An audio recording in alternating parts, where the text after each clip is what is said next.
تعداد سننے والوں کی وہ بھی ہوتی ہے جو بالغ نہیں ہوتے، قریب قریب بلوغت کے مراحق ہوتے ہیں، تو وہ جس طرح حافظ صاحب کا قرآن سنتے ہیں، صف اول میں کھڑے ہوتے ہیں، تو ان کا کھڑا ہونا ایک آدھ بچے کا، یعنی ایک بچہ ہے تو وہ سمجھدار وہ صف میں کھڑا ہو سکتا ہے۔ ٹھیک ہے، تو ایسا نہیں ہے کہ بالکل نابالغ بچے صف میں کھڑے ہی نہیں ہو سکتے، تو اس کے یہ کچھ احکامات ہیں ٹھیک ہے، کہ بالکل ناسمجھ بچہ، ٹھیک ہے، وہ صف میں اس کو کھڑا نہیں کر سکتے۔ اگر ٹھیک وہ ہے، ہو چکا، نماز شروع کر چکا، تو ایسے بچے کی نماز نہیں ہوتی، اس ٹھیک ہے، کو پیچھے کیا جائے گا۔ ٹھیک ہے، وہ سمجھدار عمر کا نابالغ بچہ ہے، جیسے 7-8 سال کی عمر یا اس سے زیادہ، تو اب ایسے بچے کو پیچھے نماز شروع کرنے سے پہلے کر دیں۔ دوران نماز جب وہ شروع نماز کر چکا تو اب اس کو پیچھے نہیں کریں گے۔ ٹھیک اور ہے، ایک ہی بچہ ہے اور ہے سمجھدار، نابالغ ہے اور نماز کو نماز سمجھتا ہے، تو وہ اگر اگلی صف میں بھی کھڑا ہو جاتا ہے تو نماز پہ کوئی اثر نہیں پڑتا۔ ٹھیک ہے۔ اچھا حضور، عام طور پر جمعۃ المبارک کی جو نماز ہے اس میں بچوں کے معاملات زیادہ ہوتے ہیں۔ جی جی نارملی تو ابا جان نہیں آتے تو بچے تو بہت کم ہے، یعنی نماز ہی کم ہوتے ہیں مساجد کے اندر۔ اس دن جو ہے وہ لوگ لے آتے ہیں مسجدوں کے اندر اپنے بچوں کو۔ اچھا، نیت اچھی ہوتی ہے کہ یہ جی ابھی سے ساتھ جائے گا، اس کو پتہ چلے گا کہ جمعۃ المبارک کی نماز ہوتی ہے، ترغیب ملے گی، ایک مسلمانوں کا جو دن ہے خصوصی جس کو منایا جاتا ہے اس کے اندر یہ شامل ہوگا۔ لیکن جو احکام آپ بیان فرما رہے ہیں تو یہ تو تقریباً ہر مسجد میں ہی مفقود نظر آتے ہیں۔ ہم بھی امام صاحب جمعہ پڑھتے ہیں تو امام صاحب کا اعلان سنتے ہیں کہ نابالغ بچوں کو پیچھے لے جائیں، ان کی صف آخر میں بنائیں، ساری باتیں ہوتی ہیں، لیکن عوام الناس جو ہے وہ اس بات پر راضی نہیں ہے۔ اچھا، ایک وجہ یہ بھی ہے کہ بچہ کیسے اکیلا پیچھے چھوڑ دیں، پیچھے سے کوئی اٹھا کے لے جائے، خدا نخواستہ کوئی حادثہ آ جائے یا یہ پیچھے جا کے شرارتیں کرے گا، تو ان کو کیا مدنی پھول دیتے ہیں؟ کیا وہ بچے لے کر آئیں؟ نیت تو اچھی ہے، سکھانے کی نیت ہے، اور اگر لے کر آئے ہیں تو کیا اب اس خدشے کے پیش نظر کے پیچھے کرنے کی صورت میں بچہ آگے پیچھے ہو سکتا ہے، اس کا کوئی معاملہ ہو سکتا ہے، تو کیا اب کھڑا کر سکتے ہیں؟ اچھا، دوسرا یہ بھی ارشاد فرمائیے کہ چلیں اس نے کھڑا کر دیا ہے، اب ہم مسئلہ بیان فرما رہے ہیں لیکن سننے والا وہ موجود نہیں ہے، اور اس جمعۃ المبارک بھی بچہ لے آتا ہے، اور امام صاحب بھی اعلان کر رہے ہیں کہ بچوں کی صف الگ بنائے، لیکن وہ نہیں بناتا، تو کیا اب جو نمازی آگے بڑھے گا وہ بچے کے ساتھ کھڑا ہو جائے یا زبردستی کرے؟ اس کے لیے کیا حکم ہے؟ کیا وہ گناہ گار تو نہیں ہوگا؟ اب دیکھیں، شرعی احکامات یہ ہر ایک مسلمان کو سیکھنا چاہیے۔ اب جب جماعت کے ساتھ نماز پڑھ رہے ہیں تو یہ سارے احکامات بھی معلوم ہونے چاہیے۔ اب ایسا نہیں ہے کہ بچوں کو بالکل ہی مسجد میں نہیں لانا چاہیے، بچوں کو مساجد میں لائیں، لیکن نا سمجھ بچوں کو مسجد میں لانے سے منع کیا گیا ہے۔ اچھا، تو نا سمجھ بچوں کو نہ لائیں کہ جو ٹھیک کھیل ہے، کود اچھل پاگلوں کود کو، کرتے ہیں، بچوں بھاگ کو، دوڑ کرتے ہیں، نماز کو نماز نہیں، شور ہی مچاتے رہتے ہیں، تو ایسے بچوں کو جب تک وہ سمجھدار عمر تک نہ ہو جائیں ان کو نہ لائیں۔ ٹھیک ہے، جو سمجھدار عمر تک بچے ہیں ان کو لایا جا سکتا ہے، اور جو یقیناً سمجھدار ہوں گے تو ان بچوں کے گم ہونے کا بھی اندیشہ نہیں ہوتا۔ بچے والد کے بغیر اسکول بھی تو جاتے ہیں نا، تو اسکولوں میں کون سے والد اپنے ساتھ رکھتے ہیں؟ والد صاحب اسکول چھوڑتے ہوئے کام پہ چلے جاتے ہیں، بچوں کو وین لینے آتی ہے، وین لے کر جاتی ہے، سارے معاملات ہوتے ہیں، لیکن وہ خدشہ جو آپ نے ذکر کیا وہ نماز جمعہ میں ہی کیوں؟ ٹھیک ہے، تو اگر بچے اولاً تو یہ کہ ناسمجھ بچہ ہے تو اس کو لانا ہی منع ہے مساجد میں، ٹھیک ہے، ٹھیک ہے، وہ شور ہوگا اور مسجد میں شور و غل کی اجازت نہیں ہے۔ ٹھیک ہے، سمجھدار بچہ ہے تو یقیناً آپ سمجھا کے لائیں گے کہ آپ نے ایک جگہ بیٹھنا ہے، پچھلی صف میں بیٹھنا ہے اور بھاگنا نہیں ہے، تو وہ سمجھدار بچہ ہوگا، یقیناً آپ کی بات کو فالو کرے گا۔ رہا معاملہ نماز سکھانا، تو دیکھیں بچے کو نماز صرف جمعے کے دن ہی اپنے ساتھ کھڑے کر کے آپ پڑھائیں گے تو بچہ اس میں کیا سیکھے گا؟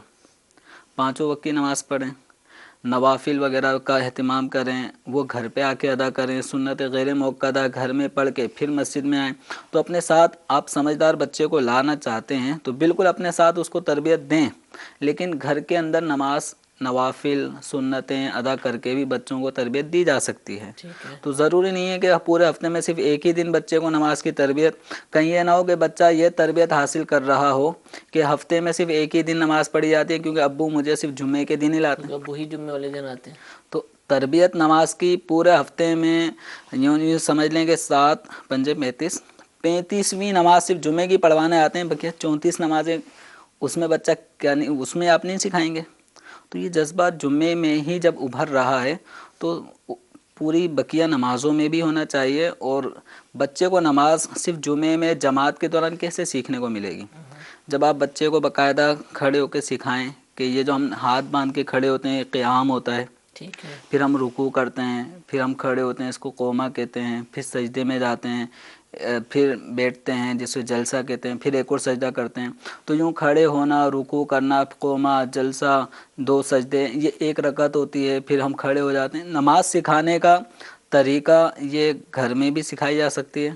تو یہ عذر کہ ہمارے ساتھ کھڑا ہوگا تو نماز صحیح سیکھے گا، یہ فارمولہ کسی حد تک سمجھ سے بالاتر ہے. ٹھیک ہے.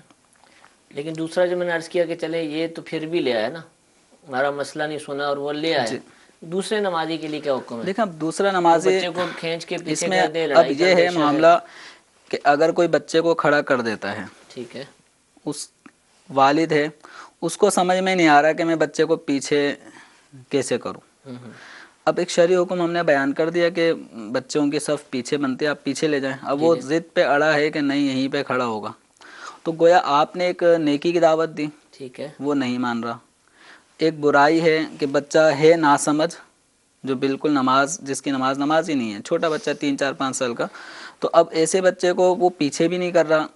تو ایک آپ نے نیکی کی دعوت دی یا اس کے اس برائی کے عمل سے اس کو روکنا چاہا، وہ نہیں مان رہا، آپ پر جتنا واجب تھا وہ آپ نے ادا کر دیا. ٹھیک. آپ صف میں اب کھڑے ہو جائیں. لڑنے جھگڑنے اور سب کے سامنے اس کو ذلیل کرنے کی حاجت نہیں ہے، ٹھیک ہے، کہ بجائے اس کے کہ وہ اصلاح قبول کرے، وہ متنفر ہوگا، پوری نماز میں وہ ڈسٹرب ہو رہا ہوگا، ٹھیک ہے. اور ہو سکتا ہے دشمنی پیدا کر لے. بچے کے دل میں بچے کے دل میں بھی ہو سکتی یہ، ہے. یعنی یوں سمجھ لے کہ میرے ساتھ ہو چکا ہے بچپن میں، اور جی مجھے آج تک وہ یاد ہے، اور شاید مجھے یہ یاد ہے کہ میں اس وقت سمجھدار بچوں میں شمار ہوتا ہوں گا اور نماز کی سمجھ تھی. لیکن جو بھی تھے بزرگ تھے، انہوں نے ڈانٹ کر جو ہے وہ پیچھے کیا، اور کئی بچوں کے ساتھ ایسا ہوتا تو ہے. یہ دیکھیں تو یہ اب اللہ کا وہ آج تک دل میں ہے کہ وہ ٹھیک نہیں ہوا تھا. اور جب تک میں مسجد میں جاتا رہا تو وہ جو بھی تھے وہ بزرگ اچھے نہیں لگتے تھے کہ انہوں نے مجھے ڈانٹا تھا اور پیچھے کیا تھا. پیار تو محبت طریقہ دیکھیں، کار بھی نرمی ارشاد فرما دیں، نرمی سے شکر رہے ہوتے سمجھایا جا ہیں اور سکتا ہے. ڈانٹ بھی رہے ہوتے ہیں بالکل بڑے انداز. ہر جمعے ہی یہ مناظر اگر آپ دیکھیں، خاص طور پر مسجد کی وہ منازل کہ جہاں بعد میں لوگ پہنچتے ہیں. پہلی منزل میں تو چلے نمازی آ جاتے ہیں، جہاں بچے بھی عموماً پہلے ہی انجوائے کرنے چلے جاتے ہیں، کھیل کود میں لگے رہتے ہیں، تو وہاں یہ معاملات لوگوں کی طرف سے بھی نظر آتے ہیں. دیکھیں ہے دونوں طرف سے. ٹھیک ہے، بعض ہمارے جو عمر رسیدہ نمازی ہیں وہ اس معاملے میں تھوڑا بہت زیادہ اوور ہو کر ڈانٹ ڈپٹ کا سلسلہ کرتے ہیں، جیسے کہ آپ کی یادداشت میں وہ جی جی واقعہ رہ گیا. جی جی، تو اگر وہ پیار محبت سے اگر آپ کو نرمی سے کہتے کہ بیٹا، بچے جو ہوتے ہیں نا وہ پیچھے کھڑے ہوتے ہیں، آپ پیچھے کھڑے ہو جاؤ، یہ مردوں کی جگہ ہے، یہاں پہ مرد کھڑے ہوں گے، جب آپ بھی بڑے ہو جاؤ گے پھر آپ بھی ٹھیک ہے. آگے کھڑے ہو جانا. تو والدین یقیناً اپنے بچے کو تو سمجھائیں یہ طریقہ کار. بزرگ ہمارے افراد کو بھی چاہیے، پھر ماں باپ کو بھی چاہیے کہ یہ بھی اگر کوئی اصلاح کر رہا ہو تو اس اصلاح کو قبول کریں. اگر ٹھیک ہے، کوئی یہ مسئلہ بیان کر رہا ہے کہ بچوں کی صف پیچھے بنائیں، تو بجائے اس کے کہ کیلو کال کریں، حجت بازیاں کریں، وہ حکم شرع بیان کر رہا ہے، اب ٹھیک اس ہے، حکم شرع پہ عمل کرنے کی کوشش کریں. اب ٹھیک کس ہے، انداز میں کوشش کر سکتے ہیں، کس انداز میں عمل ہو سکتا ہے، اس کی صورت اپنائیں. ٹھیک ہے. لڑیں جھگڑیں گے تو مسئلہ یقیناً باپ بھی غلطی کر رہا ہوگا اگر جی وہ جی، بھی الجھ رہا ہوگا. ایک حکم شرع بیان کیا ہے، اس میں عمل کرے، دل و جان سے قبول کرے. ٹھیک. اور جب بچے کی نماز کی تربیت کرنی ہے تو تربیت کے بہت سارے ذرائع ہیں، ان کو اختیار کریں. ٹھیک ہے. مسئلہ چلا ہے تو آخر میں ایک اور چیز کہ اس میں یوں بھی عمل کیا جاتا ہے، ہیلا نکالنے کی کوشش کے کونے پہ کھڑے ہو جاتے ہیں کہ لاسٹ بچہ ہے اور سیکنڈ لاسٹ اس کے والد صاحب کھڑے ہیں، جی تو یوں بھی سمجھتے ہیں کہ ہم نے بچے کو کونے پہ کر دیا. اچھا، اس میں یہ بھی بتائیے کہ بعض دفعہ مساجد کے کونے ایسے بھی برآمد ہو جاتے ہیں صفوں کے آخر میں کہ وہاں بڑا نمازی نہیں کھڑا ہو نہیں سکتا، ہو سکتا. تو کیا اب کھڑا کر سکتے اور دیکھیں پہلی والی صورت میں کیا حکم اصل ہے؟ جو ہے وہ جو صف ہے جی جی، جہاں مردوں کو کھڑا ہونا ہے، بڑے عمر رسیدہ بالغ افراد کو، تو وہاں اگر جگہ بنتی ہے ٹھیک ہے، تو اس جگہ کو پر کرنا ہوگا بالغ شخص نے، ٹھیک بالغ ہے، نمازی نے. ٹھیک ہے، اب اگر وہ جگہ ہی بالکل 6 انچ کی جگہ ہے، وہ 6 انچ میں ہوتی ایک ہے، بچہ ہی آ سکتا ہے چھوٹا، ٹھیک ہے، وہی اپنے رکوع سجود کر لے گا، تو بڑے کو ایسے موقع پہ تو پھنسنا ہی نہیں چاہیے. ٹھیک ہے، تو جہاں بچے کی گنجائش ہے تو اگر بچہ کھڑا ہو گیا تو وہ کسی کا حق نہیں مار رہا. ضائع ہو رہا، ٹھیک ہے، تو ایسی صورت میں کوئی حرج نہیں ہوگا. ٹھیک ہے. ٹھیک ہے، جزاک اللہ. امید ہے کہ اس مسئلے پر کافی رہنمائی مل چکی ہے، اور جو والدین ہیں خاص طور پر بچوں کو لے کر جاتے ہیں اور اچھی ہی نیت ہوتی ہوگی، لیکن جو حکم شریعت ہے اس پر بھی عمل کرنے کی نیت فرما لیں، کوشش بھی کریں اور اسی پر عمل کریں، اور دیگر جو اس میں مبتلا ہیں ان کو بھی بڑے اچھے انداز سے پیار سے سمجھائیں۔ امید ہے کہ ہمارے اس جو ہم نے ابھی سوال جواب کا سلسلہ کیا ہے اس کا مدنی گلدستہ بھی بنے گا، تو آپ اس کو بھی دیکھیں۔ دعوت اسلامی کی ویب سائٹ پر بھی یہ سلسلہ اپلوڈ کیا جائے گا، اور دارالفتاح اہل سنت کی جو اپلیکیشن ہے، موبائل اپلیکیشن، اس میں بھی چند دنوں میں اس کا جب مدنی گلدستہ آئے گا تو آپ اس کو وہاں سے حاصل کر سکتے ہیں۔ مفتی نوید رضا صاحب ہمارے ساتھ موجود ہیں حیدرآباد دارالفتاح اہل سنت سے، اس وقت لائیو ہیں، انشاءاللہ ان سے بھی ہم سوال کرتے ہیں۔ جی پہلی کال چلائیے۔ محمد امتیاز طاہر باب المدینہ کراچی سے عرض کر رہا ہوں، یہ جو حرمین شریفین میں سیلفی لیتے ہیں ان کے بارے میں کیا شرعی حکم ہے؟ جی حرمین شریفین میں سیلفی،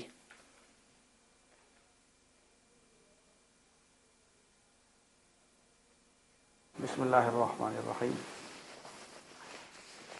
سب سے پہلے یہ بات یاد رکھی جائے کہ حرمین میں جو بھی حاضر ہوتا ہے تو وہ اللہ تبارک و تعالیٰ کی عبادت کرنے کے لیے اور اس کو راضی کرنے کے لیے حاضر ہوتا ہے۔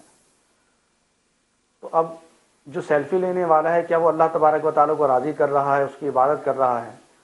تو در حقیقت نہ تو وہ اللہ تبارک و تعالیٰ کی عبادت کر رہا ہے، نہ ہی اس کو راضی کر رہا ہے، بلکہ اپنے نفس کو خوش کر رہا ہے، یا پھر وہ ریاکاری کا شکار ہو رہا ہے کہ سیلفی بنائے گا، سیلفی بنانے کے بعد اس کو سوشل میڈیا پہ اپلوڈ کرے گا اور یہ دکھانا چاہے گا کہ دیکھیں ماں بدولت جو ہیں وہ حرمین میں موجود ہیں اور حج کر رہے ہیں، عمرہ کر رہے ہیں۔ تو یہ باطنی اعتبار سے بھی نقصان دہ ہے اور ظاہری اعتبار سے بھی یہ ادب کے خلاف ہے۔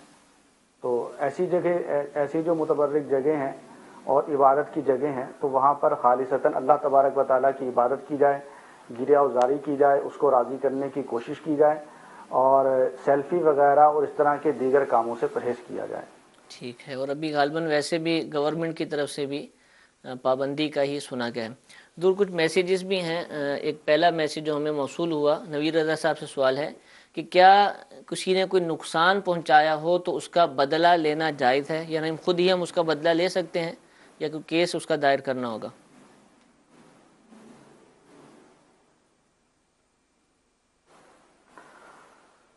شرعی طور پر تو یہ ہے کہ اگر کسی نے آپ کو نقصان پہنچایا ہے تو جتنا اس نے آپ کو نقصان پہنچایا ہے اتنا بدلہ آپ لے سکتے ہیں،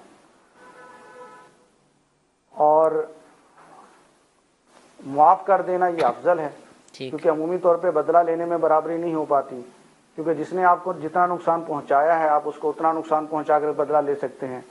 اگر آپ اسے بدلہ لینے گئے اور بدلہ لینے میں زیادتی کر بیٹھے کہ جتنا بدلہ لینا تو اس سے زیادہ بدلہ لے لیا، تو ایسی صورت میں اب آپ ظالم بن جائیں گے اور وہ دوسرا آدمی مظلوم بن جائے گا۔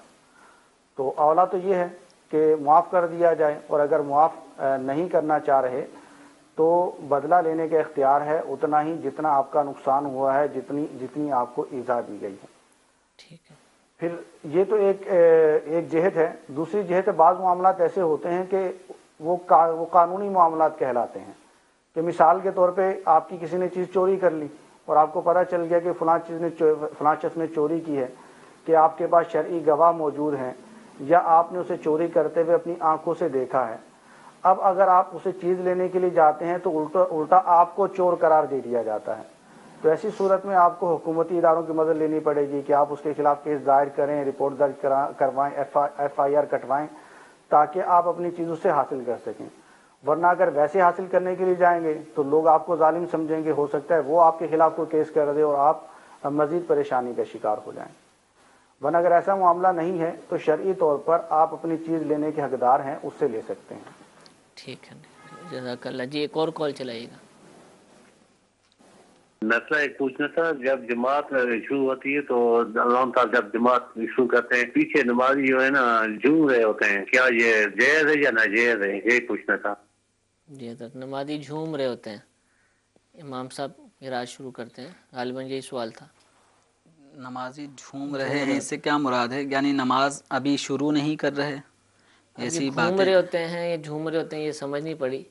تو اب یہ ہے کہ اگر دیکھیں نماز اگر شروع ہو چکی ہے تو بعض لوگوں کی عادت ہوتی ہے کہ وہ آگے پیچھے آنے والوں سے یا دوست ہوتا ہے کوئی، اس سے بات چیت میں ہی مصروف ہوتے ہیں، اور جماعت شروع ہو چکی ہوتی ہے، قرات ہو رہی ہوتی ہے، اور یہ دونوں ابھی نماز شروع کرنے سے پہلے صف میں ہی کھڑے کھڑے 2-1 سیکنڈ باتیں ہی کر رہے ہوتے ہیں، حالانکہ کوئی ضروری باتیں نہیں ہوتی. تو ان چیزوں سے بچنا چاہیے.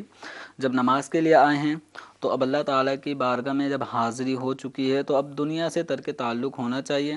اپنے خیالات، اپنی تصورات سب اللہ تعالیٰ کی عبادت کی طرف ہی ہمیں ہمتاً گوش ہو کے مصروف ہونا چاہیے. یہ سوال جھومنے کا تھا، مطلب یہ کہ وہ ہل رہے ہوتے ہیں، ایک ٹانگ پہ وزن کبھی اب دوسری دوسرا پہ، یہ ہے کہ اس سے پہ امام صاحب کی نماز یا جماعت سے ہی تعلق نہیں ہے. نارمل بھی اگر کوئی شخص اکیلے بھی نماز پڑھ رہا ہو تو اس کے لیے حکم یہ ہے کہ نماز پڑھتے ہوئے دائیں بائیں یوں گھومے نہیں. ٹھیک ہے.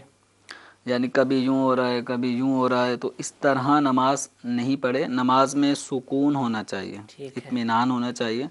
ہاں یہ سنت ہے کہ جیسے ہم کھڑے ہوں گے دونوں پاؤں پر ہی، یہ قیام اسی طرح کیا جائے گا، لیکن کبھی اپنے جسم کا بوجھ سیدھے پاؤں کے اوپر لے لیں.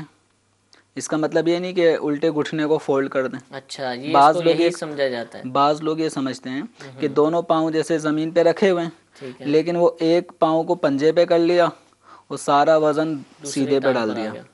ٹھیک ہے. پھر تھوڑی دیر ایسے کرتے کرتے پھر کیا کریں گے، پھر الٹے پاؤں کو پورا جما دیا اور سیدھے پاؤں کے پنجے کو تھوڑا ایڑی کو اٹھا لیا، وہ الٹی سائڈ پہ وزن ڈال دیا. تو یہ چیز سنت نہیں ہے، یہ تمایل ہے. ٹھیک ہے. یہ سنت نہیں ہے. سنت یہ ہے نبی کریم صلی اللہ تعالی علیہ وسلم کی کہ دونوں پاؤں پورے جس طرح تلوے پنجے جمے ہوئے ہوں قیام کی حالت میں، صرف جسم کا بوجھ کبھی دائیں پاؤں کے اوپر لے لیا جائے، پھر کبھی بائیں پاؤں پہ لے لیا جائے، لیکن اس دوران نہ گھٹنے فولڈ ہوں، نہ ایڑی اٹھے، نہ پنجہ اٹھے. یہ اگر پریکٹس کریں گے وزن دائیں اور بائیں طرف لینا ہے، لیکن اس کا یہ بھی مطلب نہیں ہے کہ صف میں کھڑے ہیں. اب اس وزن کو ایک دائیں یا بائیں طرف کرنے میں ہلکی سی حرکت ہوگی، لیکن وہ غیر محسوس. صحیح. یہ جھومنا جو اگر سائل محترم کہہ رہے ہیں، بعض لوگ واقعی جھومتے ہیں، وہ گھٹنے والا ہی جو آپ ارشاد فرما رہے ہیں وہ ہو رہا ہوتا ہے، وہ غلط، یہ خلاف سنت عمل ہوگا. تو اس کو جو میں نے عرض کیا، جو ایک کبھی سیدھے پاؤں پہ بوجھ لے لیا جائے، کبھی الٹے پاؤں کی طرف پاؤں پہ بوجھ لے لیا جائے، اس کو تراوح کہا جاتا ہے. تراوح یہ سنت ہے. اور تمایل وہ جھومنا وہ خلاف سنت ہوگا. اب جماعت کے اندر کھڑے ہیں تو پھر وہ جو جھومنے والا عمل ہوگا تو کبھی اس والے نمازی کو ٹکر لگے گی، اگر وہ خشوع خضوع سے نماز پڑھ رہا ہے تو آپ کے ٹکرانے سے اس کی توجہ بٹ رہی ہے، کبھی اس سے آپ، اگر کوئی بالکل ہی نارمل انداز میں کھڑا ہے، اس کو یعنی گمان بھی نہیں کہ کوئی اس سے ٹکرائے گا، تو بسا اوقات کوئی گر بھی سکتا ہے. تو اس لیے نماز میں جھومنا یہ مکروہ ہے، اس سے بچیں. تراوح سنت ہے جس کی تفصیل ذکر کر دیں. ٹھیک ہے، جزاک اللہ. جی ایک کال حیدرآباد کے لیے دے دیجیے. کہ میں نے اپنی بیٹی کا نام ابرش رکھا ہے، الف سے، الف بے رے شین مگو، تو اس میں میری رہنمائی فرما دیں کہ اس کے معنی کیا ہے. جزاک اللہ. ابرش نام بتا رہے ہیں غالباً.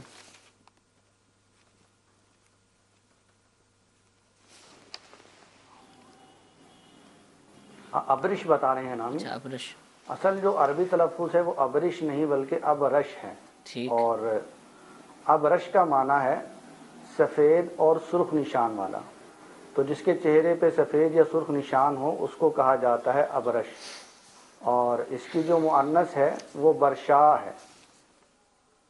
تو اب یہ شاید ابرش نام انہوں نے کسی کا دیکھا ہوگا، اور زمانہ جاہلیت میں بھی ایک شخص گزرا ہے کہ جس کے چہرے پر برس کے داغ تھے، اس کا نام خزیمہ بن مالک تھا، اس کا نام بھی ابرش تھا.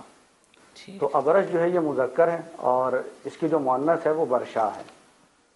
اور دوسرا پھر اگر اس معنی کے اعتبار سے دیکھا جائے تو یہ نام رکھنا مناسب نہیں ہے. کسی کا نام پڑ جانا، جیسا بعض اوقات کسی کوئی کانا ہوتا ہے اس کا کانا نام پڑ جاتا ہے، لنگڑے کا نام لنگڑا پڑ جاتا ہے. تو اب کسی کے چہرے پر داغ ہیں تو داغ ہونے کی وجہ سے اس کا نام ابرش پڑ گیا، تو یہ داغ ہونے کی وجہ سے اس کا نام ابرش پڑا ہے، لیکن اس کا نام ابرش نہیں ہے. تو ابرش ہونے کے اعتبار سے رکھنا مناسب نہیں ہے. لیکن آج کل نام جو تلاش کیے جاتے ہیں تو کسی مستند لغت میں دیکھنے کی بجائے عمومی طور پر ویب سائٹ وغیرہ سے رجوع کر لیا جاتا ہے، جو کہ مستند نہیں ہوتی. تو ان میں مختلف نام ہوتے ہیں، ان کے نام بھی مختلف ہوتے ہیں، اور ایڈیشن کرنے والے بھی بعض اوقات اپنے طور پر ایڈیشن کر دیتے ہیں. تو اس کا اگر کسی ویب سائٹ پہ نام دیکھا جائے گا ابرش تو یہ مل جائے گا آپ کو، اور اس کا معنی لکھا ہوگا اللہ تبارک و تعالیٰ کی رحمت، کہ ابرش ہے، نام مؤنث ہے، عربی ہے، اور اس کا معنی ہے اللہ تبارک و تعالیٰ کی رحمت. لیکن اللہ تبارک و تعالیٰ کی رحمت اس کا یہ معنی ہے اور تلفظ ابرش ہے، اس کی کوئی عربی لغت سے تصدیق نہیں ہو پائی. اچھا ٹھیک. تو اس اعتبار سے یہ ابرش نام نہ رکھا جائے تو بہتر ہے. ٹھیک ہے ٹھیک ہے، جزاک اللہ. تو حضور میسیج میں سوال یہ پوچھا جا رہا ہے کہ کیا چھوٹے بچوں کو معصوم کہہ سکتے ہیں؟ لوگ کہتے ہیں کہ معصوم ہے، تو یہ لفظ بچوں کے لیے استعمال ہو سکتا ہے؟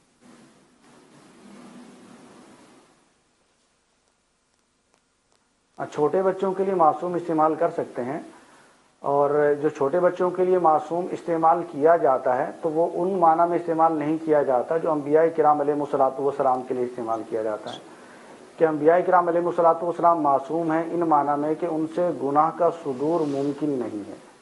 اور چھوٹے بچوں کو جو معصوم کہا جاتا ہے وہ اس اعتبار سے کہا جاتا ہے کہ یہ غیر ضرر رساں ہوتے ہیں اور ان سے کوئی نقصان نہیں پہنچتا، اور ان پر شفقت کی جاتی ہے، تو شفقت کے اعتبار سے، غیر ضرر رساں ہونے کے اعتبار سے ان کو معصوم کہا جاتا ہے.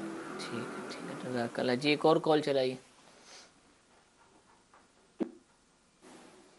ارشد اقبال اتاری دوحہ قطر سے عرض کر رہا ہوں. حضور یہ پوچھنا تھا کہ اگر کوئی شخص قرآن پاک کا صرف ترجمہ پڑھ رہا ہے، تلاوت نہیں کر رہا، ترجمہ صرف پڑھ رہا ہے، اور اس دوران اگر آیت سجدہ کا ترجمہ پڑھتا ہے تو کیا اس پر سجدہ واجب ہوگا یا نہیں؟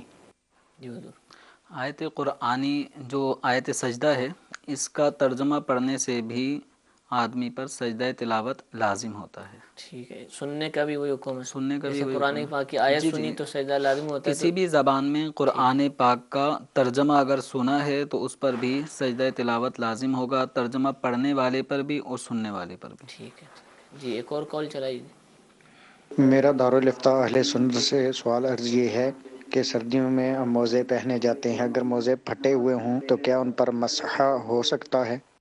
جی وضو میں جو مسح ہے اس کے حوالے سے پوچھ رہے ہیں. دیکھیں اس صورت میں موزے اگر پھٹے ہوئے ہیں کہ جس کو پہن کر چلنا پھرنا دشوار ہو، تو یہ عام طور پہ جو ہمارے کپڑوں والے موزے ہوتے ہیں وہ مراد نہیں ہیں. ریگزین کے چمڑے کے جو موزے ہوتے ہیں جو سردیوں میں باقاعدہ پہنے جاتے ہیں، اور تو ان کا یہ مسئلہ پوچھا جا رہا ہے. تو اگر وہ پھٹا ہوا اتنا ہے کہ جو پاؤں کی جو چھوٹی انگلی ہے اس انگلی 3 انگلی ہے، مسئلہ تھوڑا زیر غور، ابھی میں دیکھ کے انشاءاللہ پھر بتا دوں. ٹھیک ہے انشاءاللہ. جی ایک اور کال چلائیے. بچی کا حق مہر جو ہوتا ہے بنانا ابھی اس وقت کتنا ہونا چاہیے؟ جی حضور حق مہر پوچھا جا رہا ہے. نوید صاحب ارشاد فرمائیں.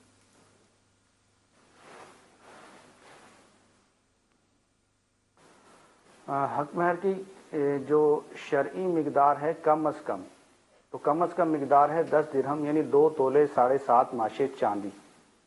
تو یہ کم از کم مقدار ہے، اور اس سے زیادہ باہمی رضامندی کے ساتھ جتنا چاہیں رکھ سکتے ہیں، اس میں کوئی حرج نہیں ہے. لیکن جو بھی مہر ہے 2 تولے 7.5 ماشے چاندی سے کم نہ ہو. ٹھیک ہے. اس کے وزن کی جو قیمت بنتی ہے اس کے مطابق ہو. سوال یہ پوچھا جا رہا ہے کہ کیا جم جانا اور باڈی بنانا، باڈی بلڈنگ کرتے ہیں، جم جاتے ہیں، یہ جائز ہے یا اس میں کوئی حکم شریعت ہے؟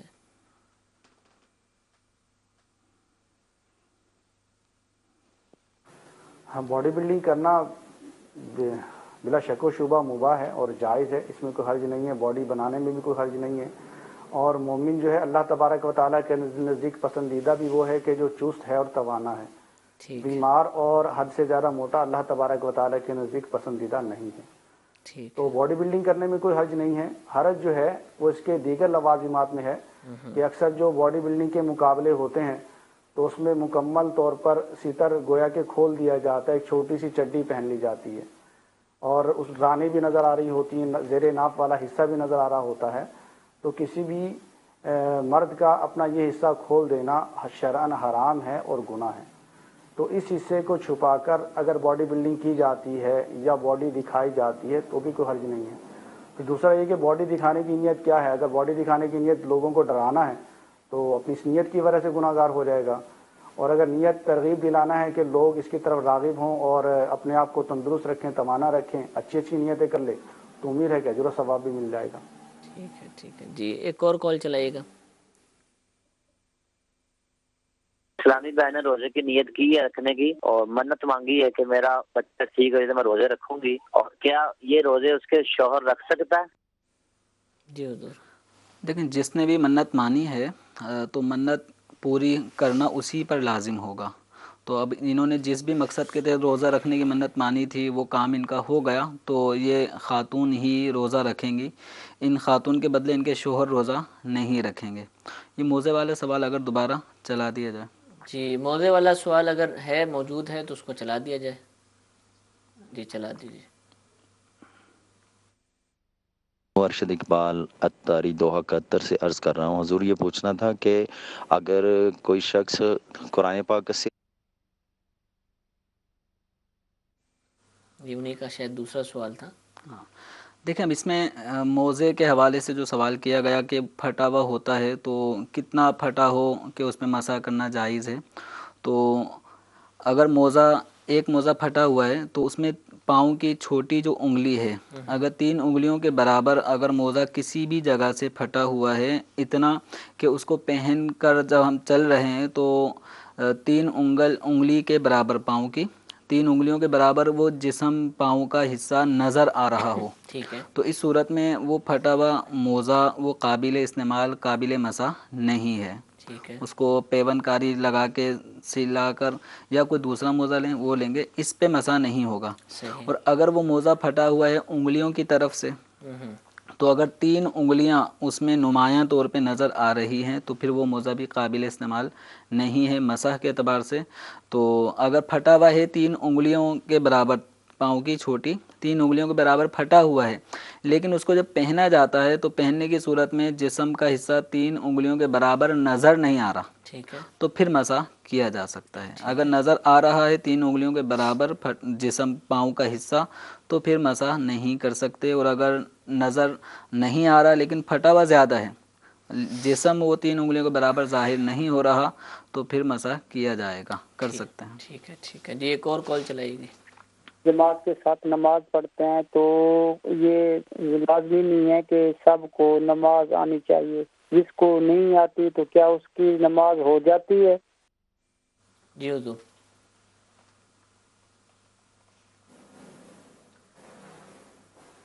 سوال سمجھ نہیں آیا, اگر ایک مرتبہ ریپیٹ کر دیا جائے. جی, سوال یہ کیا ہے کہ اگر جماعت کے ساتھ نماز پڑھتے ہیں تو جتنے بھی مقتدی ہیں کیا ان سب کو نماز کا آنا ضروری ہے, اور اگر ان کو نماز نہیں آتی تو کیا ان کی جماعت کے ساتھ نماز ہو جاتی ہے؟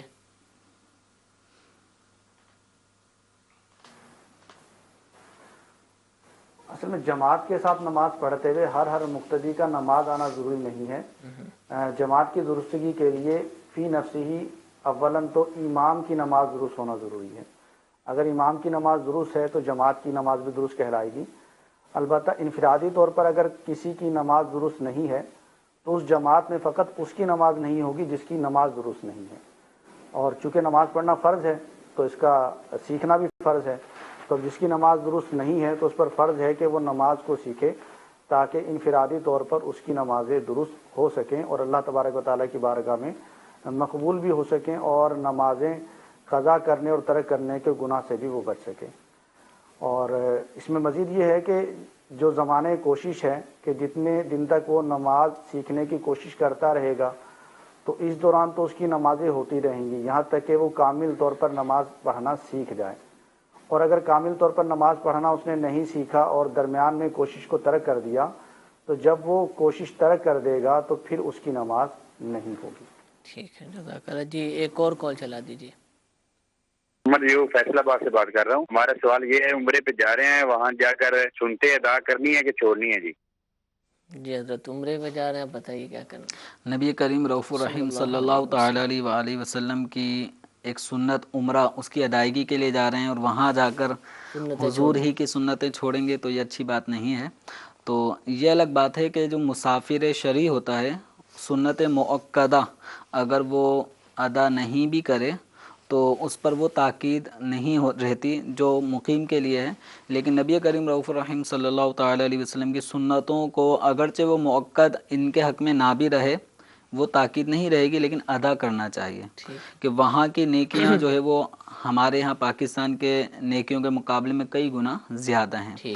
اور وہاں کوئی مسافر اگر ہوتا بھی ہے حرمین شریفین میں، جس کو مکہ شریف یا مدینہ شریف میں 15 دن نہیں ملتے، وہ مسافر ہے، تو وہ مسافر ہمارے یہاں کے حالت کے مقابلے میں پر امن ہوتا ہے. اس کو کوئی جلد بازی نہیں ہوتی، بلکہ وہ گیا ہی عبادت کے لیے. تو وہاں سنتوں کو چھوڑنا یہ سمجھ میں نہیں آتا. تو سنتیں ادا کریں، بلکہ وہاں تو سنتوں پہ زیادہ عمل کریں کہ آقا دو عالم صلی اللہ تعالی علیہ وسلم کے آپ قرب میں ہوں گے تو سنتوں کا جذبہ لے کے وہاں سے پلٹیں. اچھا، تو اب جیسے وہ امن میں ہے اور اس کے پاس وقت ہی وقت ہے اور گیا ہی عبادت کے لیے، تو وہ قصر بھی نہ کرے، 4 پڑھ لے، اگر اس سے کوئی یہ مطلب نکالے تو یہ اجازت یہ ایک الگ مسئلہ ہے.